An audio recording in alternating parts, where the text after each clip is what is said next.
तो जैसा कि आप जानते हैं कि जन्म कुंडली में, लग्न कुंडली में, गोचर में अथवा महादशा, अंतर्दशा, प्राणदशा में यदि अच्छी स्थिति में सूर्य न हो तो हमें रविवार के व्रत को धारण करना चाहिए। और आज के अंक में हम आपको बताने जा रहे हैं कि रविवार की व्रत कथा, सूर्य नारायण की कथा का प्रारंभ करते हैं। और प्रथम कथा है श्री कृष्ण पुत्र शाम्ब का कुष्ठ निवारण। द्वापर युग में एक बार महर्षि दुर्वासा के मन में द्वारिकाधीश भगवान श्री कृष्ण की द्वारिकापुरी देखने की प्रबल इच्छा हुई।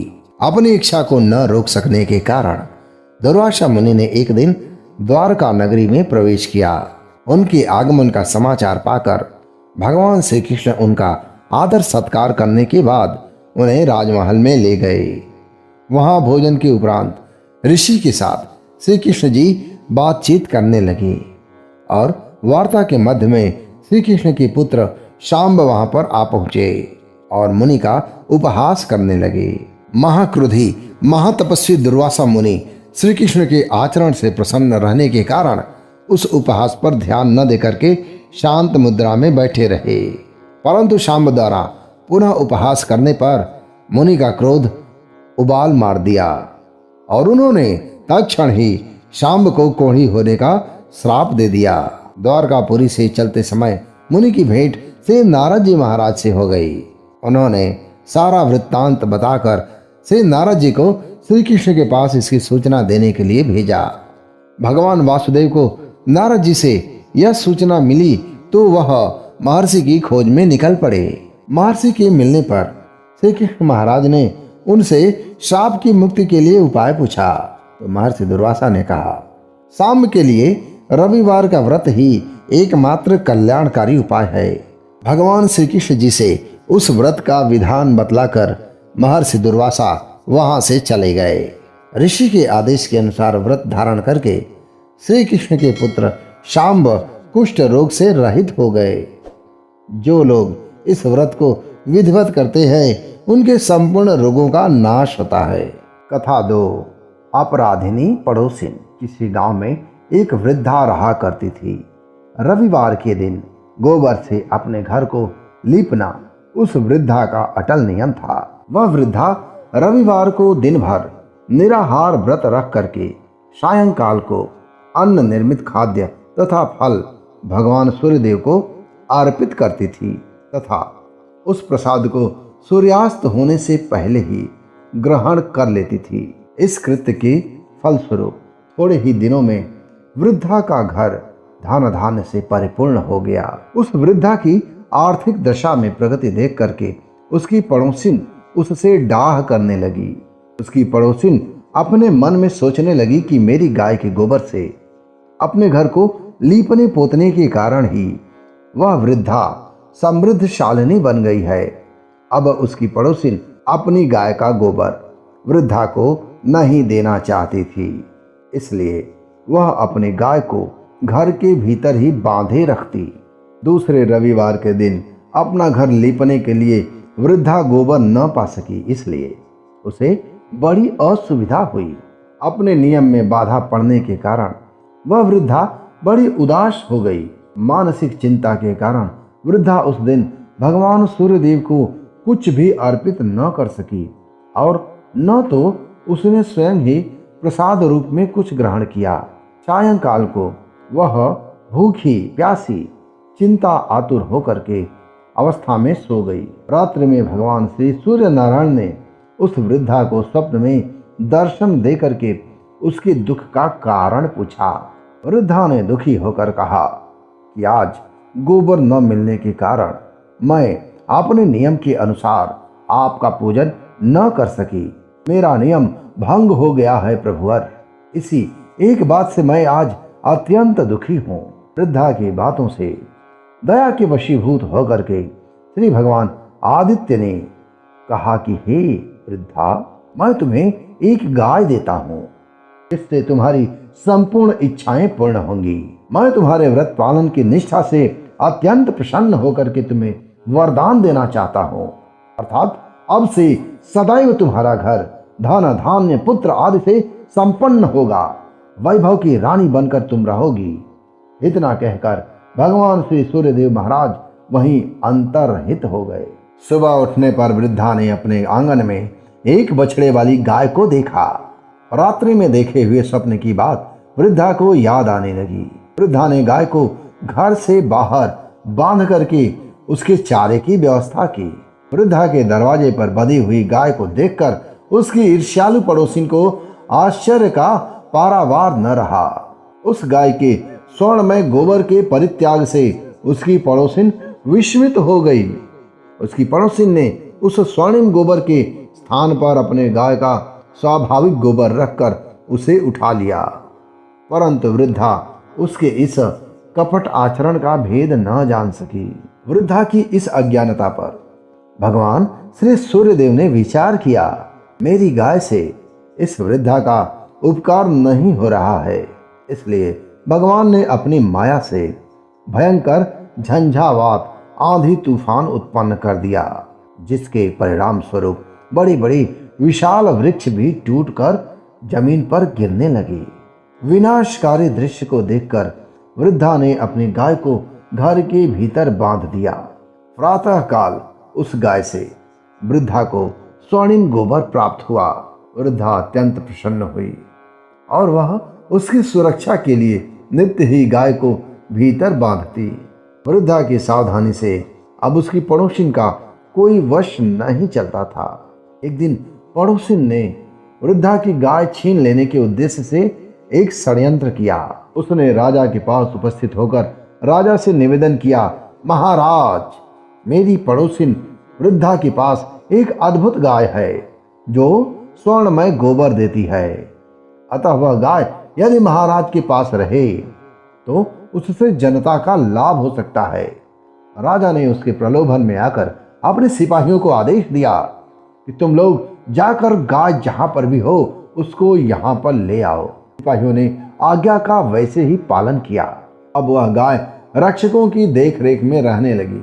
रक्षकों के लिए राजा की आज्ञा हुई कि कोई भी गाय का गोबर उठाकर न ले जाने पावे।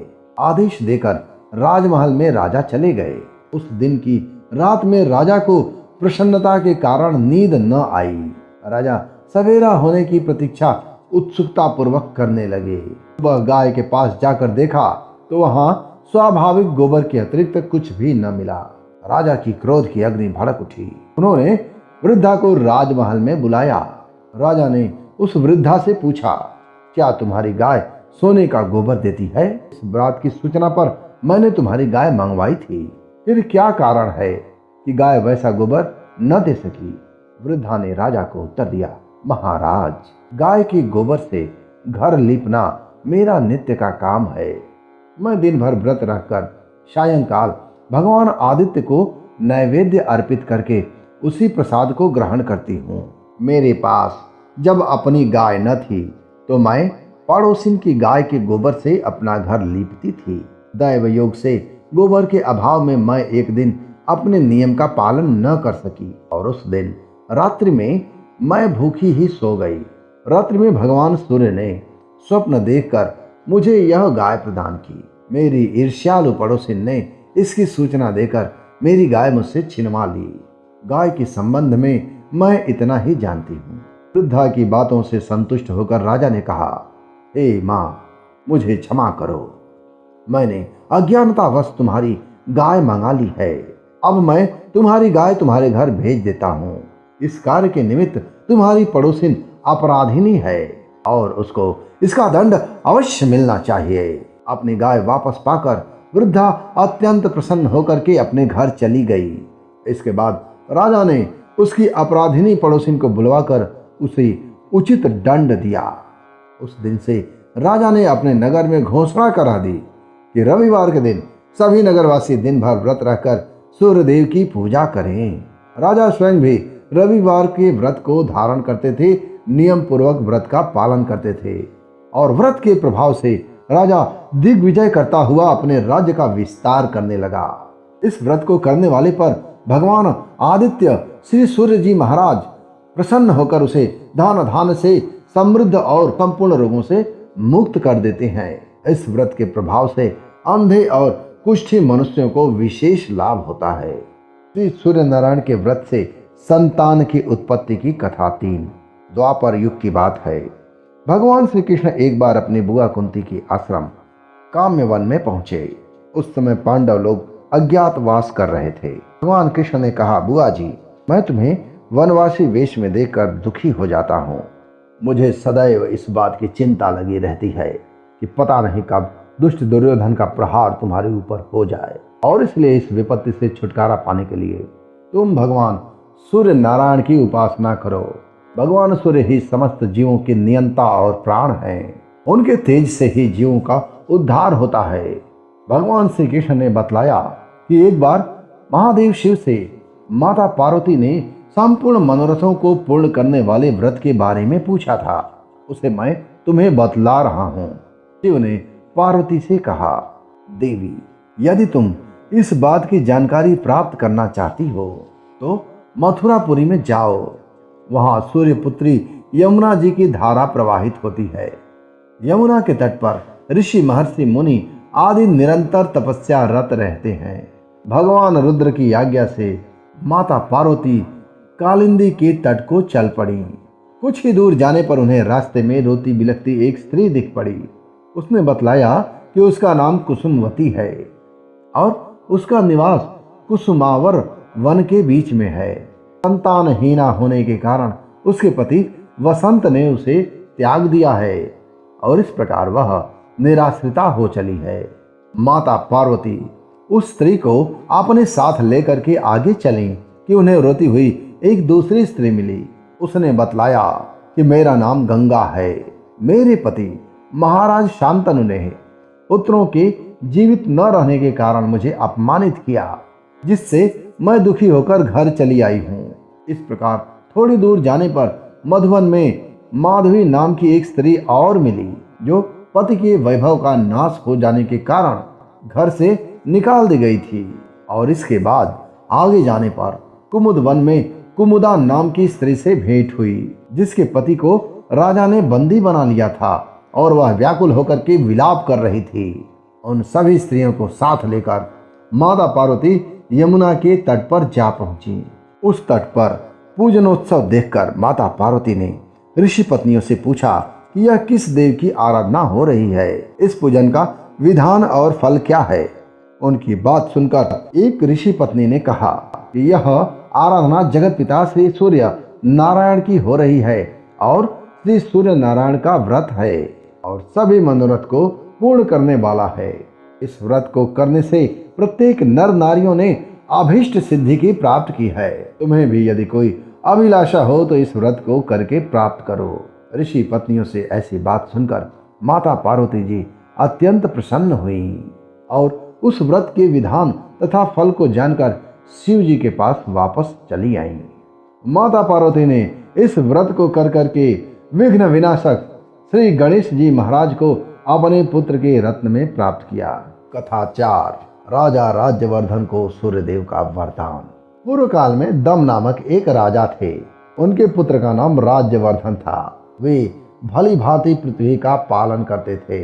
उनके राज्य में धन जन प्रतिदिन बढ़ रहा था। उनसे अन्य राजा और संपूर्ण राष्ट्र अत्यंत प्रसन्न और संतुष्ट थे। उनका विवाह राजा विदुरथ की मानिनी नाम की कन्या के साथ हुआ था। किसी समय मानिनी राज सेवकों के समक्ष ही राजा के सिर पर तेल लगा रही थी। उस समय उनकी आंखों से आंसू गिर पड़े।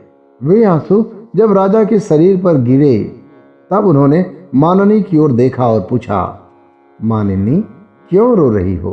पर उसने कुछ भी उत्तर नहीं दिया। राज्यवर्धन ने पुनः मानिनी से जिज्ञासा की, तुम क्यों रो रही हो? तब मानिनी ने कहा, राजन, मुझ मंद भागिनी के शोक का कारण आपके केशों के मध्य एक सफेद केश है। यह सुनकर राजा सभी उपस्थित राजगण और प्रजाजनों के सम्मुख हंसते हंसते पत्नी से कहने लगे, तुम रो मत। सभी प्राणियों में जन्म, वृद्धि और परिणाम आदि विकार लक्षित होते रहते हैं। इसके लिए रोना व्यर्थ है।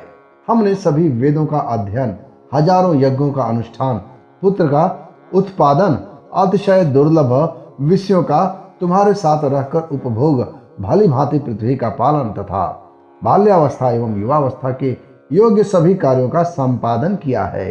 अब वृद्धावस्था में हमारा वन में निवास करना कर्तव्य है। तब समीपस्थ राजगणों और पुरवासियों ने राजा को प्रणाम कर विनय पूर्वक कहा, राजन, आपकी पत्नी का रोना तो निरर्थक है, किंतु हम सभी लोगों अथवा सभी प्राणियों के लिए यह रोने का समय उपस्थित हो गया है। यदि आप वन चले जाएंगे तो हम लोग भी साथ में ही प्रस्थान करेंगे और इसके फलस्वरूप पृथ्वी पर रहने वालों की निश्चय ही स्रोत स्मार्त सभी क्रियाएं समाप्त हो जाएंगी। पर राजा ने वन में जाने का दृढ़ निश्चय करके ज्योतिषियों से पुत्र के राज्याभिषेक के लिए शुभ मुहूर्त का विषय पूछा। ज्योतिषी बोले, राजन, आप प्रसन्न हो जाइए और कृपा करके पूर्ववत हम लोगों की रक्षा कीजिए। राजन, आपके वन जाने से हम सभी लोग दुखित हो जाएंगे, इसलिए राजन आप वैसा ही करें जिससे सभी प्रजाजन कष्ट का अनुभव न करें। हम लोग आपसे शून्य इस सिंहासन को नहीं देखना चाहते। इस प्रकार उन लोगों तथा अन्य ब्राह्मणों, पूर्ववासियों, राजाओं, मंत्रियों, भृत्यों द्वारा बारंबार निवेदन करने पर भी राजा वनवास में जाने की अपनी इच्छा का परित्याग न कर सके। यमराज कभी भी क्षमा न करेगा, यही उत्तर दिया। जब राजा ने अपने वनवास के विचार का परित्याग नहीं किया, तब ब्राह्मण, वृद्ध, पूर्ववासी गण, मंत्री, सेवक सब मिलकर विचार करने लगे कि अब क्या किया जाए। धार्मिक प्रवर राजा के प्रति प्रेम के कारण उन लोगों ने विचार कर यह निश्चय किया कि हम लोग भली भांति ध्यानस्थ होकर तपस्या के द्वारा भगवान सूर्यदेव की आराधना करते हैं एवं उनसे राजा के दीर्घजीवी होने की प्रार्थना करते हैं। श्री सूर्यदेव की आराधना में उन्हें इस प्रकार अत्यधिक प्रयत्नशील देखकर सुदाम नामक गंधर्व ने आकर कहा, कामरूप नामक विशाल पर्वत पर सिद्धों द्वारा प्रतिष्ठित गुरु विशाल नामक वन में शीघ्र जाकर वहां संयत चित्त से सूर्यदेव की उपासना करने से सभी मनोकामनाएं पूर्ण होंगी। गंधर्व के इस वाक्य को सुनकर वे सभी वन में गए। वहां भक्ति प्रेम पूर्वक 3 महीने तक उन्होंने स्तोत्र का पाठ किया, व्रत का पूजा किया और कथा आदि श्रवण करने पर भगवान श्री सूर्यदेव को संतुष्ट किया। और इसके बाद सूर्यदेव स्वयं दुर्निरीक्ष होने पर भी अपने दिव्य मंडल से निकल करके और उदयकालीन मंडल में समन्वित होकर उन आराधकों को दर्शन दिया तथा वर मांगने के लिए कहा। तब प्रजाओं ने कहा, हे भास्कर देव, यदि आप हमारी भक्ति से प्रसन्न हैं तो हम लोगों के राजा निरोग, विजित शत्रु, पूर्ण कोश और स्थिर यौवन होकर 10,000 वर्ष जीवित रहें। तथास्तु कहकर भगवान भास्कर वहीं अंतर ध्यान हो गए और प्रजाजन भी वर लाभ से संतुष्ट होकर राजा के पास चले आए। भगवान श्री आदित्य की आराधना और उनके वर लाभ से जो भी घटनाएं घटी थीं, वह प्रजाजनों ने राजा से कह सुनाई और यह सुनकर राजपत्नी माननी बहुत प्रसन्न हुई। परंतु राजा इस संबंध में कुछ न कहकर बहुत देर तक विचार करते रहे। तब माननी ने प्रसन्न हृदय से पति से कहा, राजन, आप बढ़ी हुई आयु द्वारा सभी वृद्धि को प्राप्त करें। आप निरोग स्थिर यौवन होकर आज से 10,000 वर्ष जीवित रहेंगे, फिर भी आप प्रसन्न क्यों नहीं हो रहे हैं? यह सुनकर राजा बोले, मैं अकेला 10,000 वर्ष जीऊंगा, किंतु तुम नहीं जीवोगी। तब क्या तुम्हारे वियोग से मुझे कष्ट न होगा? पुत्र, पौत्र, प्रपौत्र एवं अन्य प्रिय बांधवों की मृत्यु को देखकर क्या मुझे कम दुख होगा? जिन्होंने मेरे लिए अपने शिराओं को जलाकर तपस्या की, वे मर जाएंगे और मैं जीवित रहकर सुख भोग करूंगा। क्या यह मेरे लिए धिक्कार की बात नहीं? मानिनी, मुझे जो 10,000 वर्षों की आयु मिली है, यह मेरे लिए आपत्ति है।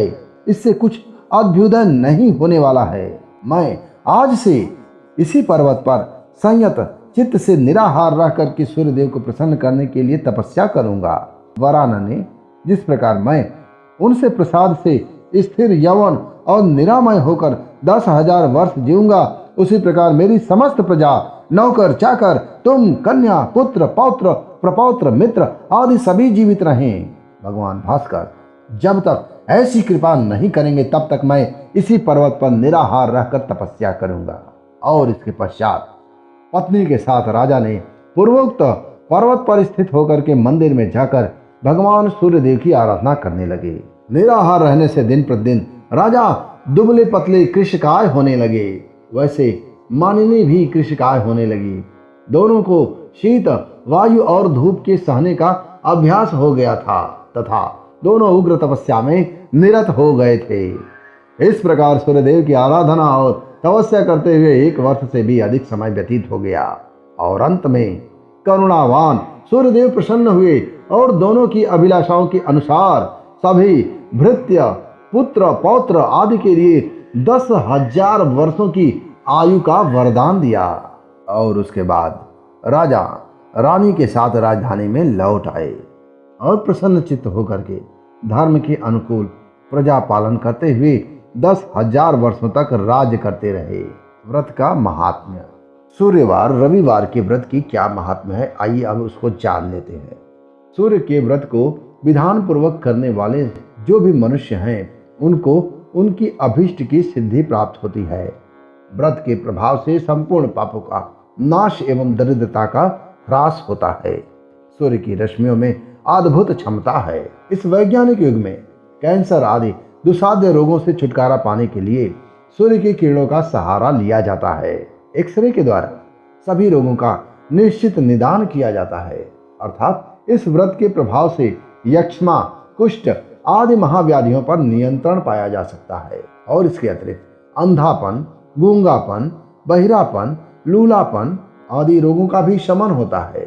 भगवान से सूर्यदेव के प्रकोप से मनुष्यों को नाना प्रकार के रोगों से पीड़ित भी होना पड़ता है, लेकिन भगवान से सूर्यदेव के आशीर्वाद से मानव को नाना प्रकार के रोगों से मुक्ति और लाभ भी मिलती है। और इसलिए प्रत्येक नर नारी को रविवार के दिन सूर्यदेव की पूजा एवं प्रतिदिन प्रातः काल सूर्य नमस्कार अवश्य करना चाहिए। हमारे संस्कृति में, हमारे देश में, संपूर्ण उत्तर भारत में कार्तिक मास के शुक्ल पक्ष की षष्ठी की तिथि को सूर्य षष्ठी के व्रत का पर्व संपूर्ण श्रद्धा और विश्वास के साथ मनाया जाता है। और इस दिन अनेक नारियां व्रत रह करके अर्घ द्वारा श्री सूर्य जी महाराज की पूजा करती हैं। और कहीं कहीं पर इस व्रत को डाला छठ के नाम से भी जाना जाता है। इस व्रत में प्रायः सभी धर्मावलंबी, चाहे किसी भी जाति के हों, वे लोग उल्लास पूर्वक सम्मिलित होते हैं। श्रद्धा एवं विश्वास पूर्वक इस व्रत को करने से सभी प्रकार के कष्टों से छुटकारा होता है तथा मनोवांछित फल की प्राप्ति होती है। इस व्रत का अनुष्ठान मनुष्य मात्र के लिए परम आवश्यक है। मित्रों, सूर्य के ऊपर मैंने कई सारे वीडियो बना रखे हैं। यदि आपको उन्हें भी देखना हो तो उसका लिंक मैं नीचे डिस्क्रिप्शन बॉक्स में और ऊपर आई बटन पे दे दिया हूँ। मैं इसी तरीके से वीडियोस बनाते रहता हूँ। यदि आपको वीडियो पसंद आए तो लाइक, शेयर, कमेंट करना मत भूलिएगा और चैनल पे नए हैं तो चैनल को सब्सक्राइब कर लीजिएगा। बहुत बहुत धन्यवाद। सादर प्रणाम स्वीकार करें। महादेव कल्याण करें।